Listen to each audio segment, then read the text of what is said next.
Les maîtres du mystère.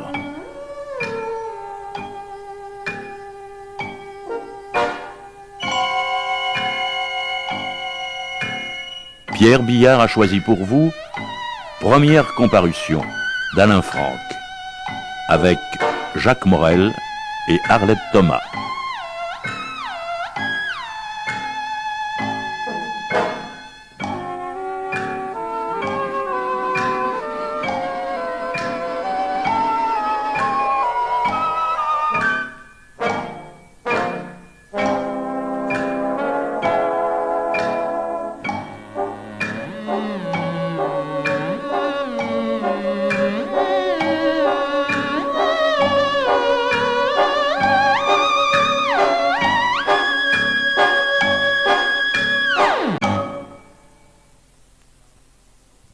Garde, faites entrer la prévenue. Bonjour,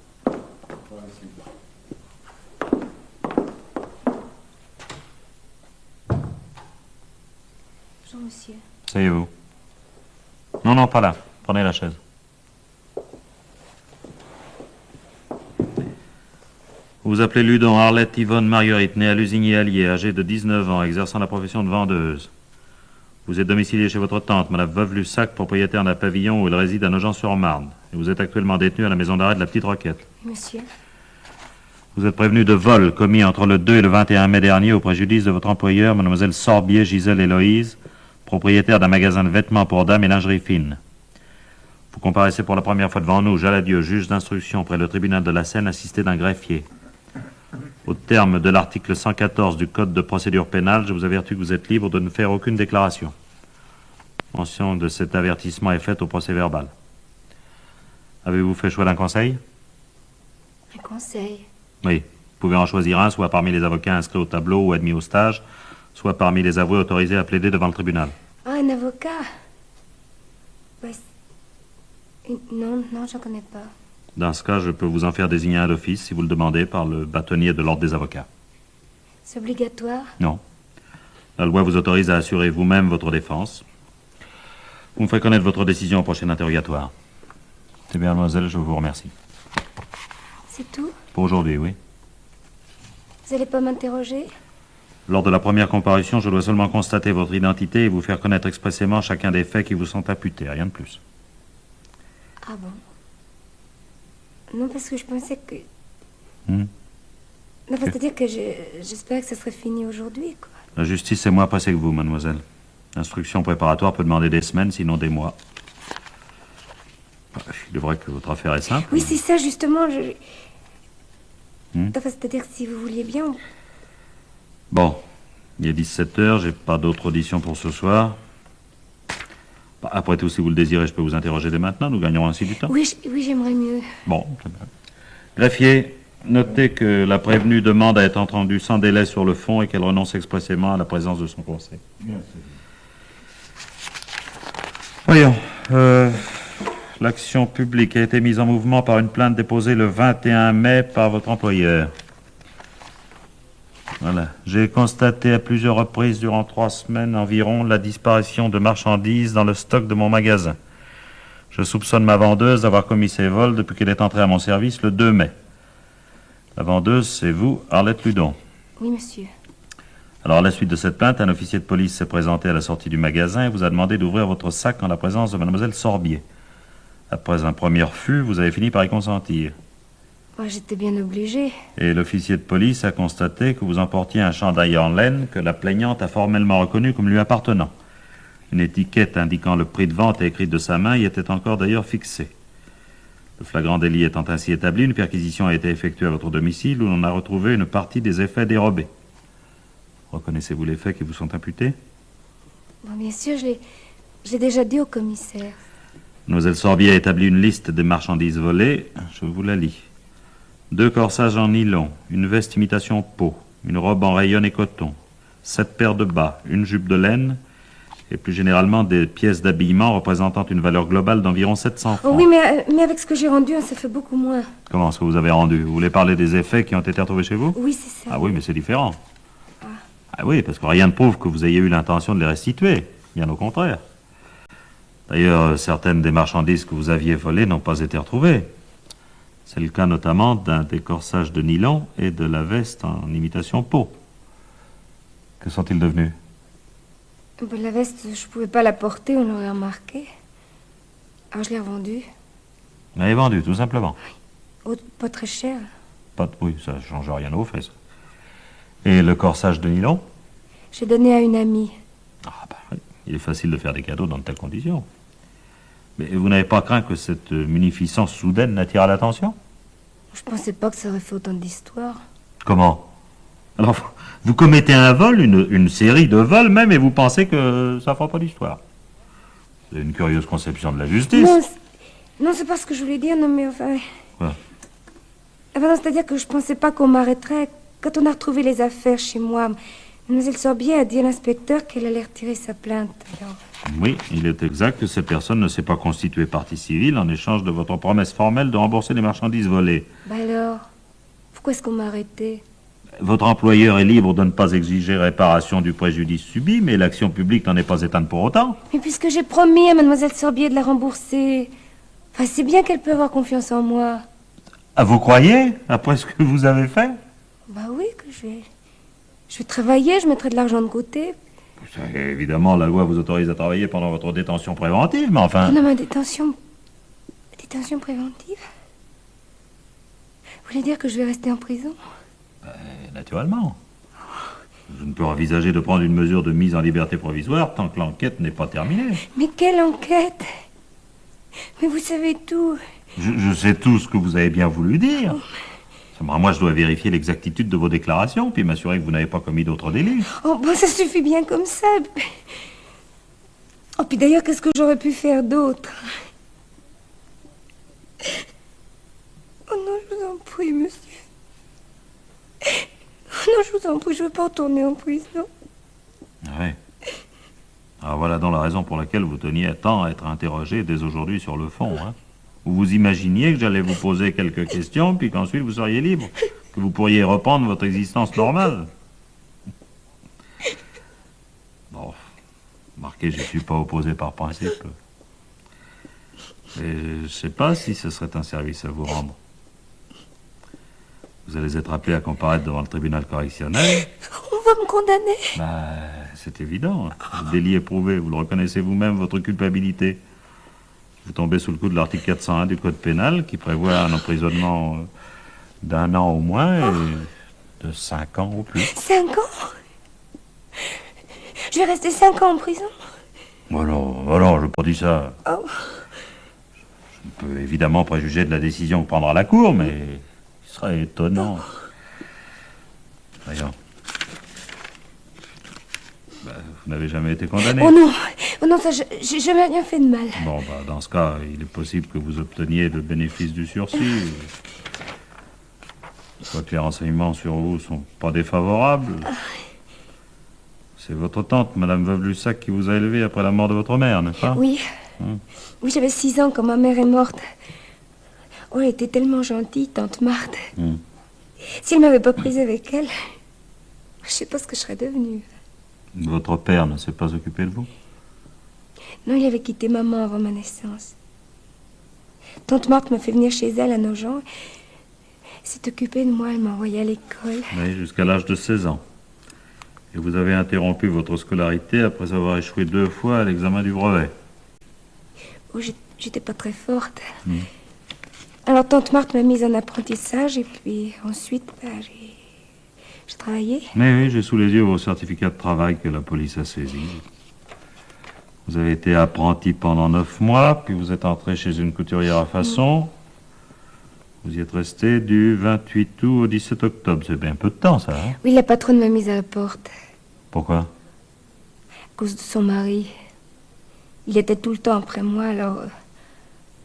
vous comprenez, Mais j'ai retrouvé du travail comme retoucheuse. Oui, mais pendant 6 mois seulement. Bah oui, mais c'était la saison creuse, ils avaient plus de commandes. Et comme j'étais la dernière arrivée, alors on m'a pas gardée, quoi.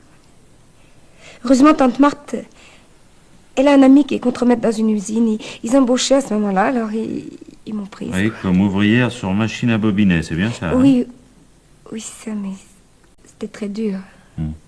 J'arrivais pas à suivre les cadences, alors j'étais obligée de partir. Oui, c'est ce que je vois. Alors, quelques semaines plus tard, vous êtes entrée comme vendeuse dans un magasin d'alimentation à Nogent. Oui, oui, tante Marthe avait parlé de moi dans le quartier. Elle avait dit que je cherchais du travail. Alors c'est comme ça que j'ai obtenu la place, quoi. Voilà, j'ai eu de la chance. C'était tout près de la maison, ça faisait pas beaucoup de trajet, puis les patrons étaient très gentils. Oui, ça va. Pourtant, une fois de plus, vous n'y êtes pas resté bien longtemps, là, du 15 septembre au 19 janvier. Oui, mais là, c'est pas de ma faute. Je suis tombée malade. Oui, et enfin, vous avez été engagé par mademoiselle Sorbier, chez laquelle vous n'avez commencé à travailler que le 2 mai, 3 mois et demi après avoir quitté votre place précédente. C'était à cause de ma maladie. Enfin, tout cela dénote quand même une certaine instabilité. Remarquez qu'il n'y a rien de répréhensible là-dedans. Rien en tout cas qui laissait prévoir. Voyons, mademoiselle. Pourquoi avez-vous commis ces vols? Je sais pas. C'était plus fort que moi.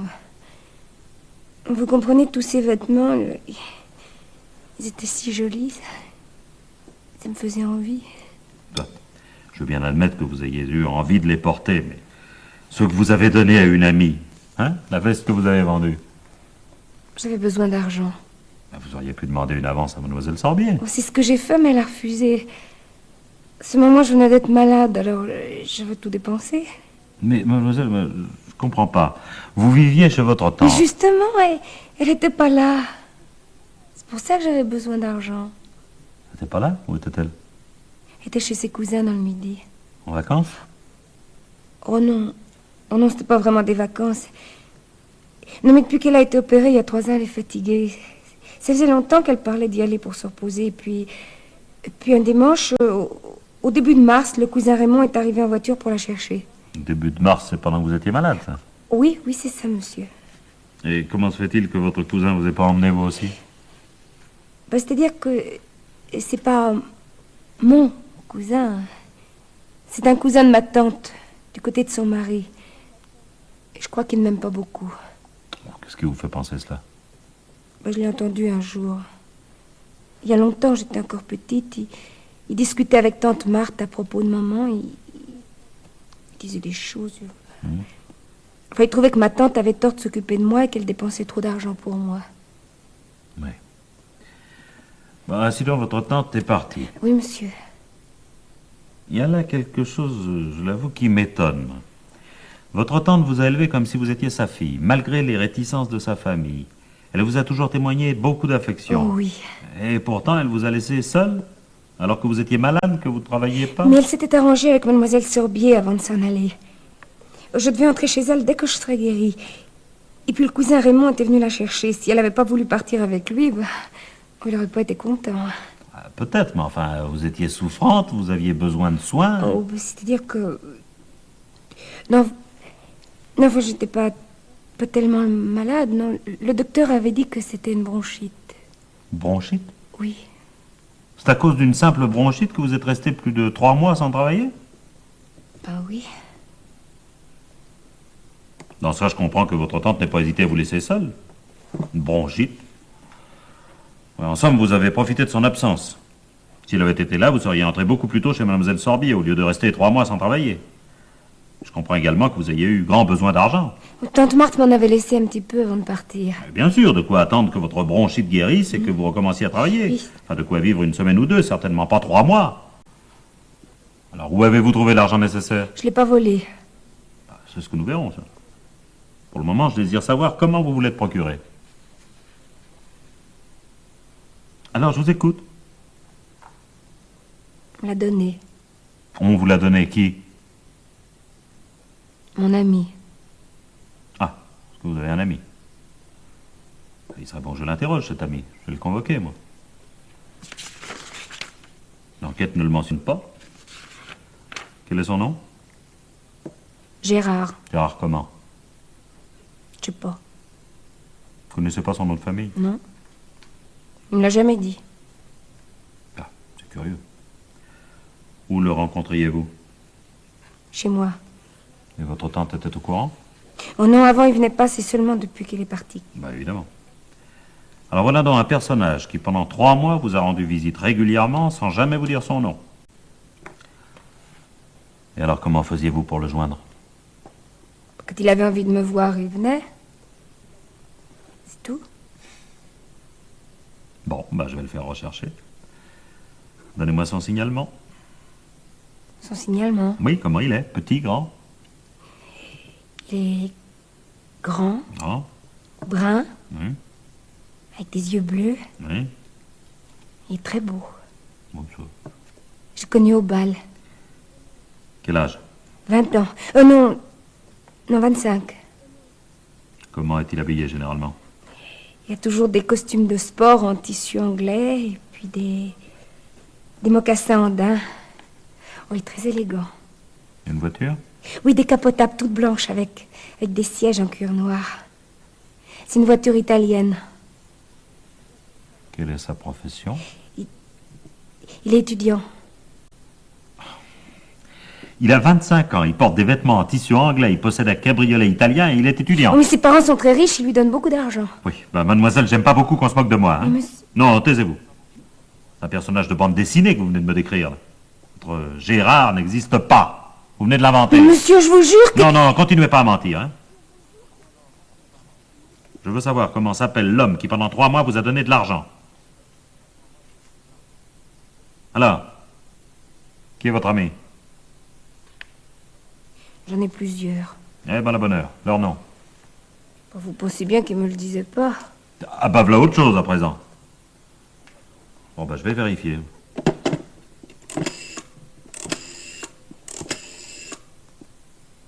Allô? Amandine? Moi ici, Jaladieu, juge d'instruction. Oui, bonjour, inspecteur. Voulez-vous vérifier dans vos fichiers si vous avez une certaine Ludon Arlette, 19 ans, Nogent-sur-Marne? Merci. Oui?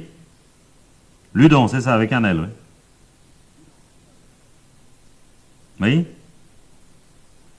Bon. Vous en êtes sûr? Je vous remercie. Au revoir, inspecteur. Eh ben, voilà encore un mensonge, mademoiselle. Aux nombreux amants n'existe pas plus que le fameux Gérard. Alors, je vous le demande pour la dernière fois, qui est votre mystérieux ami, si tant est qu'il existe vraiment?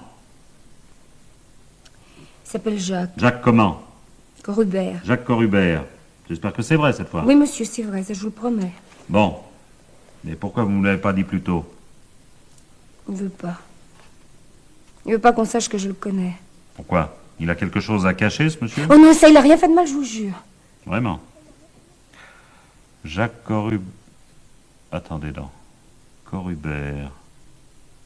Corubert, c'est un nom que j'ai déjà entendu, ça. Jacques Corubert. Je serais pas étonné qu'il ait eu des démêlés avec la justice. Oh non, non, non, ça c'est sûrement pas lui, alors. C'est Jacques Corubert, il me semble qu'il s'agit d'une affaire de correctionnel assez récente et je crois me souvenir...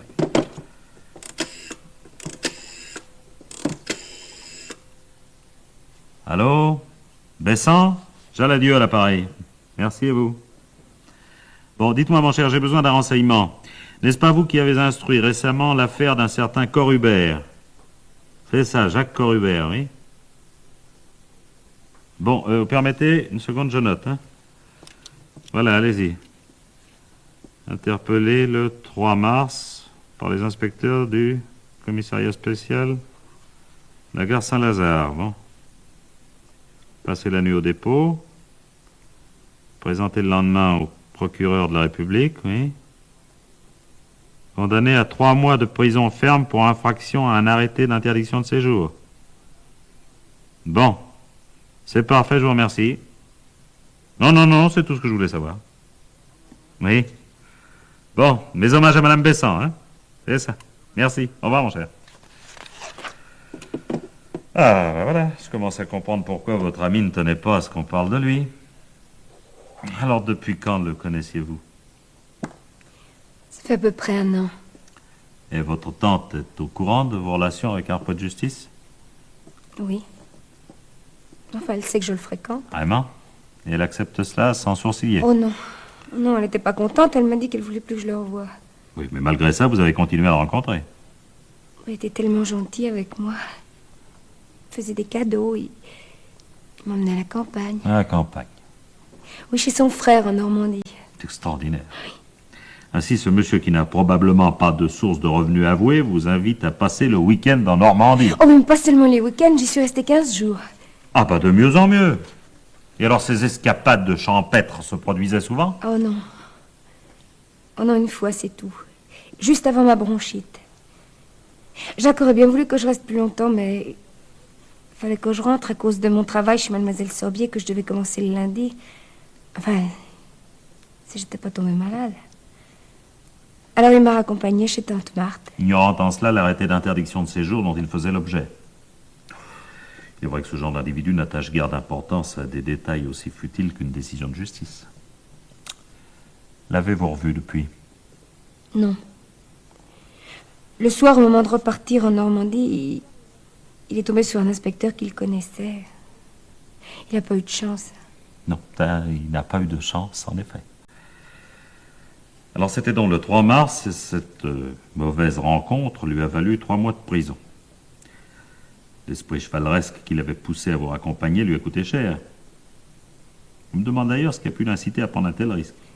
Il fallait qu'il voie ma tante. Lui? Pourquoi faire? Eh bien, pendant que j'étais en Normandie, on avait décidé de se marier tous les deux. Alors il est revenu avec moi pour le dire à Tante Marthe. Ah, bah dites donc, je suppose que la nouvelle lui a pas fait grand plaisir. Oh, bah si. Ah si? Si, elle a dit qu'elle était d'accord. Ah. Elle voulait seulement qu'on attende un peu pour nous marier jusqu'à ce que j'ai 21 ans. Ouais. Ainsi, Corubert et vous êtes pratiquement fiancés. Je dois vous prévenir que vos relations avec un repris de justice ne seront pas de nature à vous attirer l'indulgence du tribunal. Hein? Oh, oui, ça je sais bien. Mhm. C'est pour ça que je voulais pas vous en parler. Vous voyez, j'en étais sûre, j'aurais mieux fait de rien dire. Il est vrai que votre candeur et votre naïveté plaideront en votre faveur. Enfin, je pense qu'un examen médico-psychologique s'impose et je vais désigner un expert. Pour moi? Je suis pas malade. Mais non, bien sûr, vous n'êtes pas malade. Mais sans être vraiment malade, vous souffrez peut-être de certains troubles qu'un examen permettrait de déceler. Vous n'avez jamais suivi de traitement? Non. Vous n'avez pas souffert de crise nerveuse pendant votre enfance ou de convulsions? Oh non. Non, quand j'étais petite, j'avais quelquefois des migraines. Tante Marthe m'a emmenée chez un docteur. Un spécialiste? Oh, ça, je sais pas. Il m'a examiné la tête, on m'a mis une espèce de bonnet avec des fils. Oui, je vois. On vous a fait un électroencéphalogramme. Quel a été le résultat? Oh, ça, je sais pas. Bon, écoutez, je crois que nous allons rester là pour aujourd'hui. Parce qu'avant de poursuivre l'instruction, il est indispensable que j'entende votre tante. Alors, je vais la convoquer. Ah oui, mais ça, elle pourra pas venir aller chez le cousin Raymond. Elle n'est pas encore rentrée depuis tout ce temps? Sachant que vous avez été arrêté, elle n'est pas revenue? Elle le sait pas. Et vous lui avez pas écrit de prison pour le lui dire? Non. Mais pourquoi? Je connais pas son adresse. Comment ça, vous connaissez pas son adresse? Bah non. On m'avait dit qu'elle me l'enverrait, puis... bah, elle a dû oublier. Mais enfin, mademoiselle, voyons. Votre tante est absente depuis le mois de mars et vous ne savez pas où elle se trouve. Elle ne vous a pas donné de nouvelles depuis son départ? Si, elle m'a envoyé des cartes postales. Eh bien alors, il y a un nom sur des cartes postales. Il y a un nom de ville ou de village. Ah oui, peut-être. Mais j'ai pas fait attention. Les avez-vous gardé, ces cartes? Non, monsieur. C'est invraisemblable, ça. Et son courrier, alors, vous lui avez pas fait suivre? Oh non. Où c'est, elle reçoit pas beaucoup de lettres. Hein. Il y a juste eu son mandat de retraite, j'ai voulu le toucher pour elle, mais à la poste, ils n'ont pas voulu me le donner. Je suppose que vous savez pas non plus quand elle doit rentrer. Bah non, monsieur. Bon, écoutez, mademoiselle, je regrette, mais je ne peux pas me soumettre au bon plaisir de madame votre tante. Moi, j'ai pas l'intention d'attendre son retour pour l'interroger. Alors, un de mes collègues de province s'en chargera en vertu de la commission rogatoire que je vais lui adresser. Bon, reste à savoir où elle se trouve. Puisque vous ne connaissez pas son adresse, je vais être obligé de la faire rechercher. Seulement, je vous préviens, ça risque d'être long. Et votre éventuelle mise en liberté provisoire en sera retardée d'autant, hein. Mais je demande pas mieux que de vous aider, moi, monsieur, mais... Comment s'appelle-t-il, ce fameux cousin? Non, vous n'allez pas me dire que ça aussi, vous l'ignorez quand même, non? Ma tante Marthe parle toujours du cousin Raymond. Bah oui, mais Raymond, c'est un prénom, ça, c'est pas un nom de famille. Elle dit toujours le cousin Raymond. Écoutez, vous m'avez bien dit que c'est un parent du mari de votre tante, ce cousin Raymond. Oui, monsieur. Bon. Alors, si c'est un parent du mari de votre tante, il doit s'appeler Lussac, lui aussi. Et Lussac, c'est un nom du sud-ouest, ça, dans la région de Bordeaux, peut-être. Quelle est sa profession, ce cousin? Je crois bien qu'il a un commerce de légumes dans son village. De légumes, il est cultivateur. Ah non, non, non, il a un magasin. Il a un Ah bon, bah dans ce cas, il doit habiter une ville, alors. Bon, écoutez, je vais essayer de récapituler ce que nous savons. Vous prenez note, greffier, hein? Recherche concernant Madame Veuve Lussac, demeurant, etc., etc., résidant actuellement chez un parent qui se nommerait Raymond Lussac et posséderait une boutique d'alimentation dans une petite ville, vraisemblablement dans le sud-ouest, non loin de Bordeaux. Oui, je pense qu'avec ça, nous n'aurons pas trop de mal à le retrouver. Oh, attendez. Oui. Attendez, non. Non, je me souviens maintenant, Non, c'est pas du côté de Bordeaux. C'est pas de bon, alors où? Oh, c'est près de Moulins. Moulin. Moulin dans l'Allier? Oui, oui, c'est ça, je me rappelle que tante Marthe en a parlé plusieurs fois. Vous m'avez dit que ce cousin habitait dans le Midi. Moi, je me suis trompée.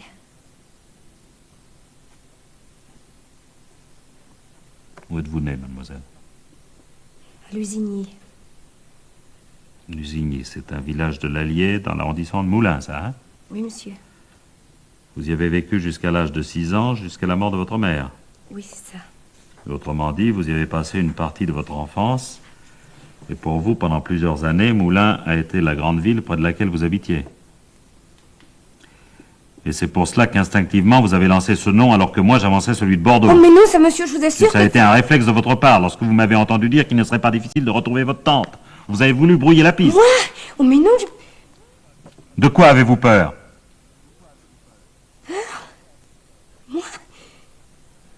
Mais non, j'ai pas peur. Si. Vous avez peur que la justice ne parvienne à identifier le fameux cousin Raymond. Vous avez peur que celui-ci ne soit interrogé. Vous avez peur qu'il ne dise... Où est votre tante, mademoiselle? Mais je vous l'ai dit. Vous savez bien que... Non, je ne sais rien. Ou plutôt si. Je sais qu'elle a toujours vécu dans son pavillon de Nogent-sur-Marne. Je sais qu'elle s'est toujours occupée de vous. Elle a toujours veillé sur vous comme si vous étiez sa fille. Or voilà que, brusquement, elle se désintéresse de vous. Au moment précisément où vous auriez besoin d'elle. D'abord parce que vous êtes malade, oh, pas très gravement, ça je le sais, une bronchite. Mais surtout parce que vous êtes arrêté et incarcéré. Elle sait pas que je suis en prison. Bien plus, elle disparaît pendant plusieurs mois sans donner de ses nouvelles. Oui, elle m'a envoyé des cartes postales. Que bien entendu, vous n'avez pas conservé. Personne ne sait où elle se trouve. Elle ne touche même pas sa pension, qui est probablement son unique source de revenus. Alors moi, je vais vous dire ce que je crois, mademoiselle.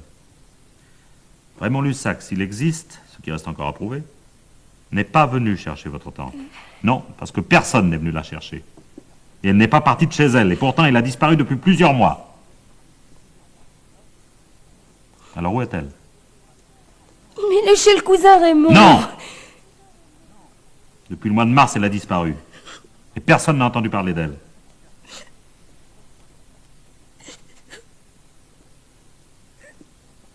Elle est morte, n'est-ce pas? Alors, allez, dites-moi la vérité, ça vaudra bien.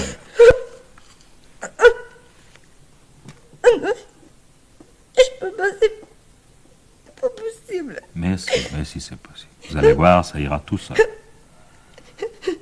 Comment est-elle morte? Et c'est noyé... Et c'est noyé dans la Marne. Quand? Le jour où je suis revenue de Normandie. Bon. Eh ben voilà qui change. Seulement maintenant, vous feriez mieux de me raconter ce qui s'est passé. Donnez-moi tous les détails, hein? Quand je suis arrivée après le déjeuner avec Jaco... Ah ben oui, Corubert. Oh, oui, c'est ça. On rentrait juste de Normandie. Quand on est arrivé, Rosalie était là. Qui c'est ça, Rosalie? Rosalie Faliès, c'est une voisine. Elle vient souvent à la maison pour bavarder avec tante Marthe. Alors Jacques est resté dehors, puis je suis entrée toute seule. Pourquoi? Parce qu'il voulait pas qu'on le voie. Pas forcément, il n'avait pas le droit d'être là. Oui, l'interdiction de séjour. Bon, continuez. Alors, le mari de Rosalie est venu la chercher. Ils sont partis chez eux pour regarder le match à la télé. Alors j'ai fait entrer Jaco. On est restés là à bavarder un moment, tous les trois. Et puis tante Marthe a dit qu'on devrait profiter du soleil pour aller se promener. Jaco, lui, il n'en avait pas tellement envie, mais comme ça faisait plaisir à tante Marthe, il a dit que c'était une bonne idée. On est partis, tous trois. Où êtes-vous allés? Au bord de la Marne. C'est tout près de la maison, il y a qu'à descendre la rue, puis on y est. Bon. Alors, que s'est-il passé? On a pris le petit chemin juste au bord de l'eau. Et Jaco et moi, on marchait devant. Tante Marthe, elle va pas vite avec sa canne. Par tout d'un coup, on a entendu un cri.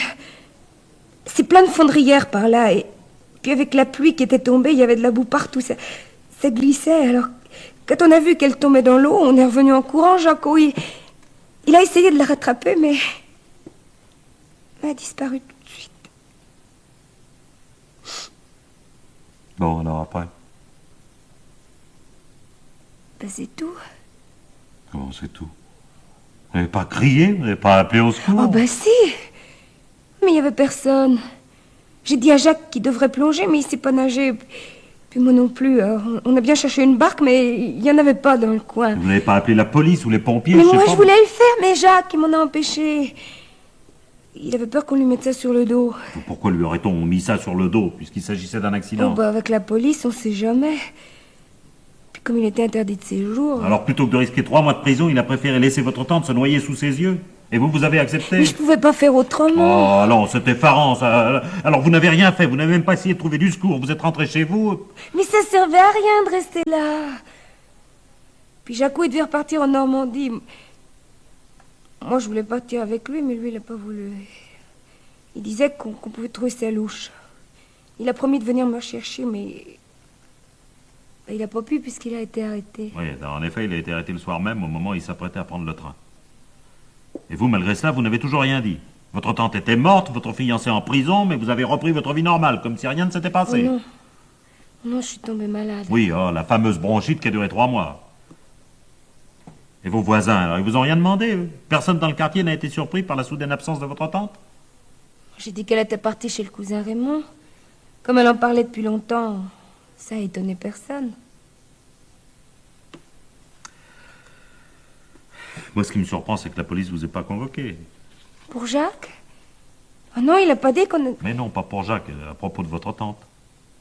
Oh, ils ont pas dû la retrouver. Oh, bah, ça m'étonnerait, ça. Le corps d'un noyé ne reste jamais longtemps au fond. Après quelques heures d'immersion, quelques jours tout au plus, il remonte à la surface. Il ne se passe pas une semaine sans que la brigade fluviale ne repêche ainsi dans la Seine ou dans la Marne des cadavres que l'on demande à la famille de venir reconnaître. Moi, on m'a rien demandé. Ben non, mais c'est surprenant.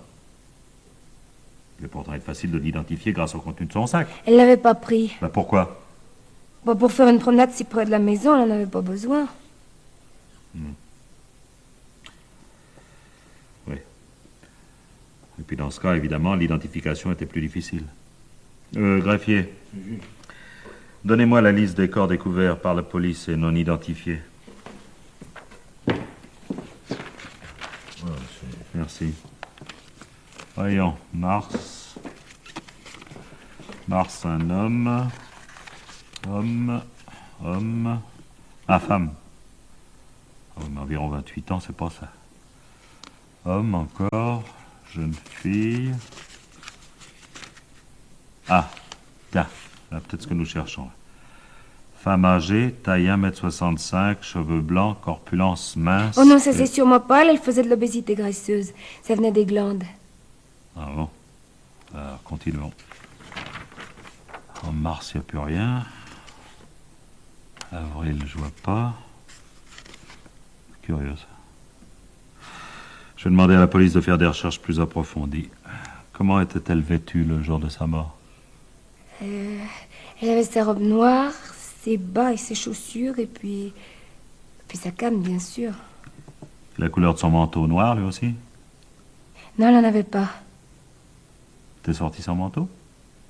Bah oui, on ne devait pas rester longtemps. Quel temps faisait-il ce jour-là? Oh, il y avait du soleil. C'est même pour ça qu'on était allé se promener. Il y avait du soleil, hein. Oui. Comment ça se passait, ça? Ah bah ça se passait le jour même où Corubert a été arrêté, voilà. C'est ça, oui, le samedi 3 mars. Samedi 3 mars, il y avait peut-être du soleil, mais il devait néanmoins faire froid, c'est encore l'hiver, ça. Et vous voulez me faire croire que votre tante est sortie sans mettre un manteau? Bah, elle était pas frileuse. Le 3 mars? Je vous en prie, hein, mademoiselle. Alors, une femme âgée, en mauvaise santé, qui sort sans manteau en plein hiver, et qui de surcroît ne prend pas son sac. Mieux encore, vous prétendez qu'elle s'est noyée accidentellement. Cependant, son corps ne remonte pas à la surface. Comment vous expliquez ça, vous, hein? Je sais pas. Ah non, vous savez pas. Seulement moi, je vais vous l'expliquer. Si le corps est resté au fond, c'est parce qu'il était lesté. On lui avait attaché un poids, de telle sorte qu'il ne puisse remonter à la surface. Non, c'est pas vrai. C'est la seule explication valable. Et possible. Bon, alors il est bien difficile de croire à un accident. Si, c'était un accident. J'en doute. Ne serait-ce qu'à cause du manteau et du sac. Tout semble indiquer que votre tante était déjà morte lorsqu'elle est tombée dans la marne. Enfin, lorsqu'on l'y a jetée. Non, Léon, je vous dis que non. Vous feriez mieux de ne pas persister dans cette voie et de vous décider enfin à dire la vérité. Hein? Oh non, écoutez, je vous en prie, mademoiselle, les larmes n'arrangent rien. Alors, où et quand votre tante est-elle morte? Et je vous conseille de ne pas abuser de ma patience. Alors, je répète ma question. Où et quand est-elle morte? C'était un accident, je vous jure que c'était un accident. Nous verrons cela plus tard. Pour le moment, contentez-vous de me dire exactement ce qui s'est passé cet après-midi-là.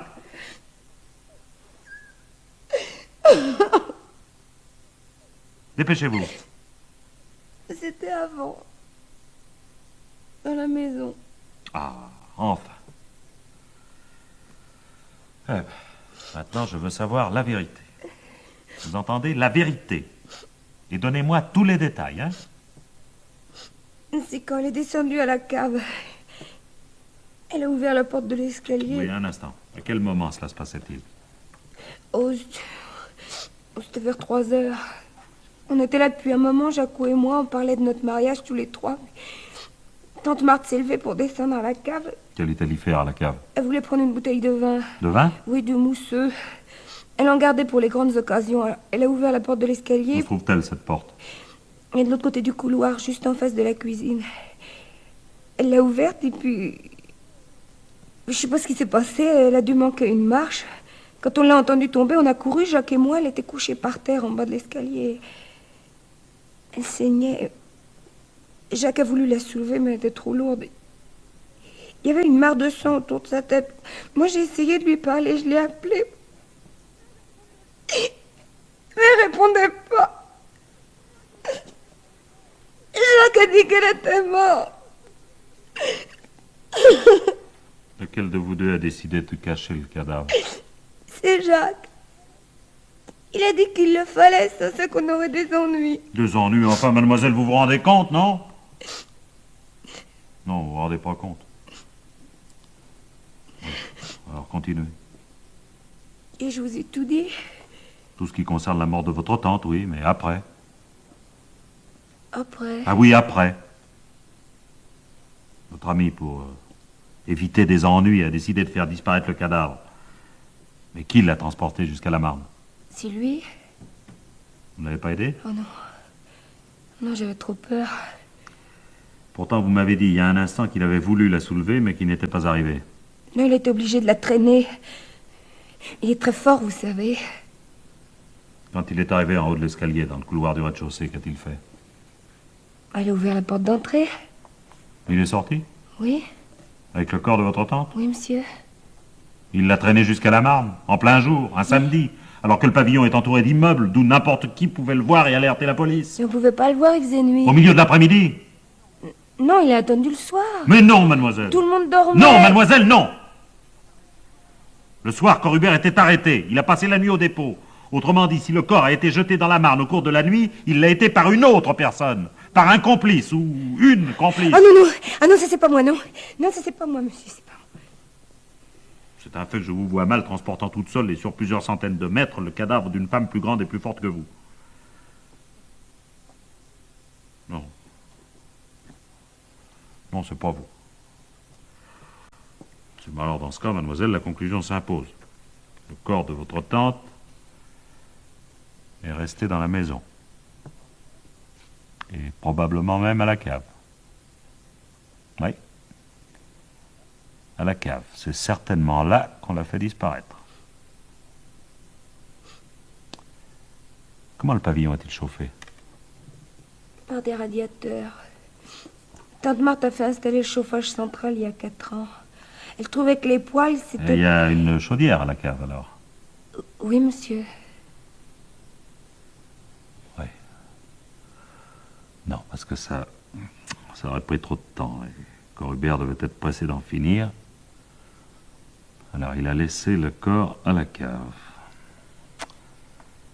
Il y a enterré. Bon, c'est inutile de vous demander si les choses se sont bien passées ainsi. Vos larmes sont une réponse éloquente, hein?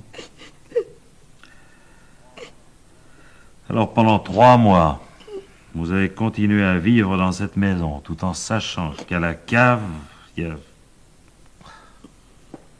Enfin, comment avez-vous pu? À quoi est-ce que ça aurait servi que j'en parle? De toute façon, elle était morte, ça aurait rien changé. Puis j'avais peur. Vous aviez peur de qui? Jacques avait dit que si je racontais ce qui s'était passé, il me tuerait. Oh, une menace en l'air. Oh non, il l'aurait fait. Il l'aurait fait, mais je croyais qu'il vous aimait, qu'il voulait vous épouser. Oui, bien sûr, il m'aime. Alors? Et ben alors, il est comme ça. Vous le connaissez pas, vous pouvez pas comprendre. Il est gentil avec moi, très gentil, mais quand on lui désobéit, il se met dans des colères épouvantables. Il est comme ça, monsieur. C'est pas de sa faute. Oui, mais enfin, tant qu'il se trouvait en liberté, vos craintes étaient peut-être fondées, mais il a été arrêté le soir même. Alors qu'est-ce que vous risquiez? Il m'a dit que s'il se faisait prendre, ses amis s'occuperaient de moi. Ah oui. La solidarité du milieu. Vous savez, voilà une légende à laquelle je ne crois plus depuis longtemps. Mais je vous dis qu'il l'aurait fait, je le connais, je sais qu'il en est capable. Je suis sûre qu'il m'aurait tué si je l'avais dénoncé. Si vous l'aviez dénoncé? Mais c'était pas une menace en l'air, c'est pour ça que j'ai eu si peur, vous comprenez? Il m'aurait tué. Oui. Comme il a tué votre tante. Ah non, non, non, non, non. Non, ça c'est pas lui, c'est un accident. J'en doute fortement.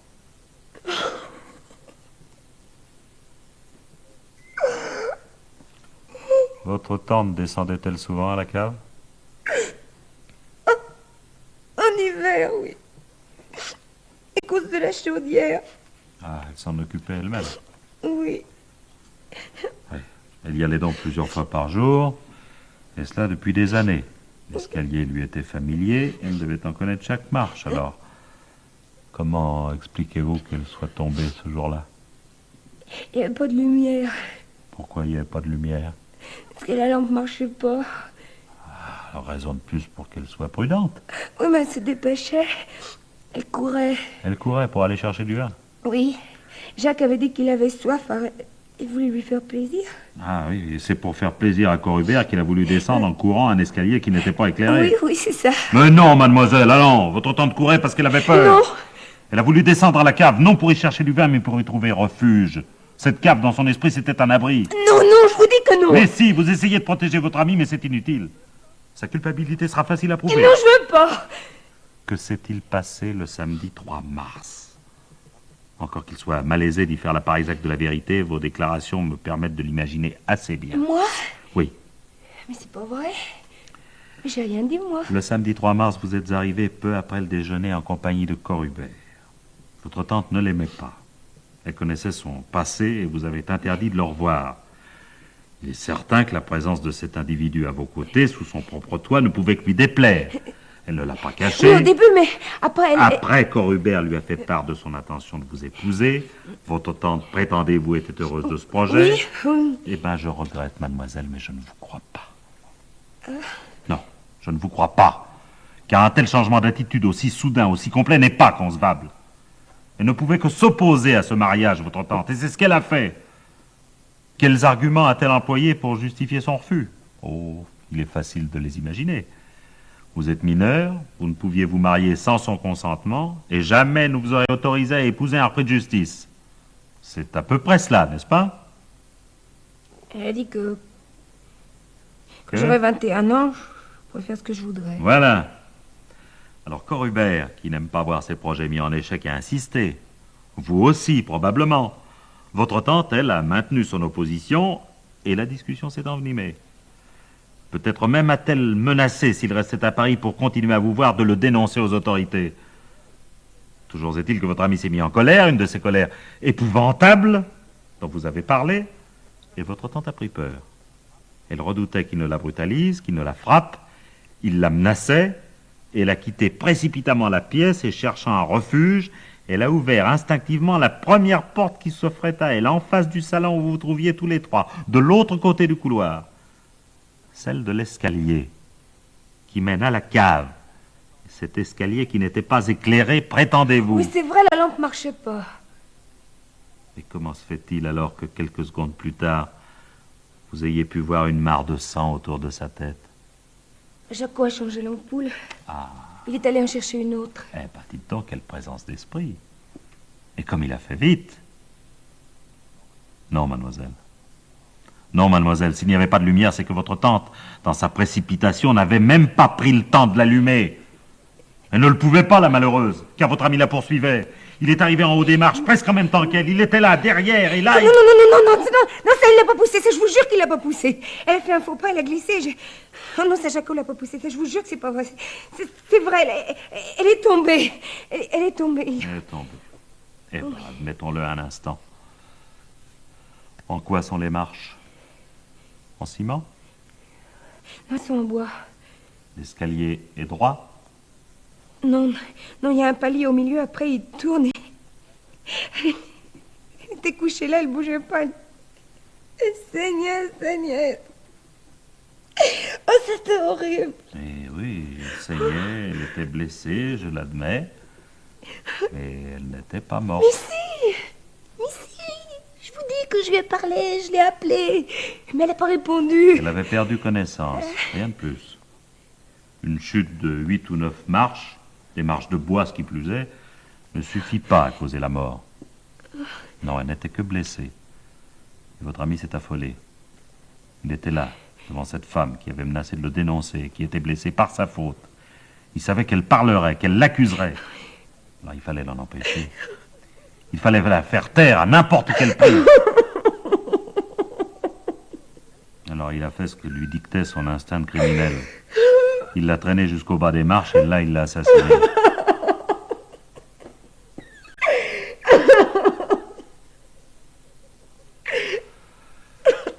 Alors comment s'y a-t-il pris?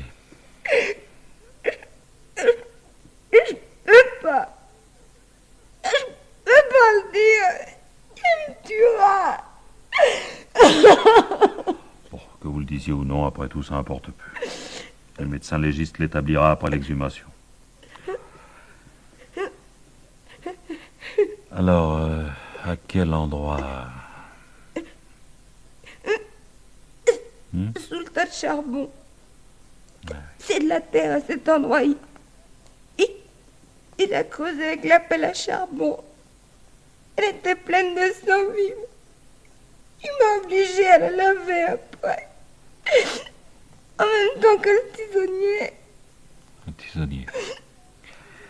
Parce que c'est avec le tisonnier qu'il l'a tué. Oui. Il tapait sans arrêt toutes ses forces. Moi, je lui disais d'arrêter, mais ça servait à rien. Il m'écoutait pas. Oh, il me faisait peur. Il avait l'air tellement méchant. Oh. Allô, Besson? Bonjour à Dieu. Oui, mon vieux, je vous appelle encore à propos de ce Corubert, là. Bah oui, une affaire très sérieuse. Il s'agit d'un homicide volontaire. Oui, exactement. Oui, seulement avant d'établir le mandat, je voudrais savoir s'il est encore incarcéré. Bon, merci, j'attends.